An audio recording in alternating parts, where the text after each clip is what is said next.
Hello সবাইকে, কেমন আছেন সবাই? আশা করছি সবাই খুব ভালো আছেন। তো চলুন আবারও একটা নতুন রেসিপি নিয়ে আপনাদের কাছে হাজির হয়েছি। স্কিপ না করে পুরো রেসিপিটা দেখুন, আশা করি আপনাদের খুব ভালো লাগবে। আজকে আমি বানাতে চলেছি তালের ফুলুরি। তার জন্য আমি দুটো তাল নিয়ে নিয়েছি। তালের ছালগুলোকে ভালো করে ছাড়িয়ে সামান্য জল দিয়ে তালের মাড়িগুলোকে ভালো করে বের করে নেব।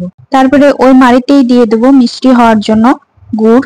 এখানে গুড়ের বদলে চিনিও দিতে পারেন। তারপরে দিয়ে দেবো চালের গুঁড়ো, সামান্য সুজি, আটা আর পরিমাণ মতো লবণ দিয়ে ভালো করে ব্যাটারটা মাখিয়ে নিতে হবে। এখানে আমি কোনো জল ইউজ করিনি, তালের ব্যাটারটা দিয়ে মাখিয়েছি। একটু টাইট করে মাখতে হবে ব্যাটারটা, কারণ টাইট করে না মাখলে কি হয়, যখন তেলে ফুলুরিগুলো ছাড়া হয় তখন ভেঙে যায়।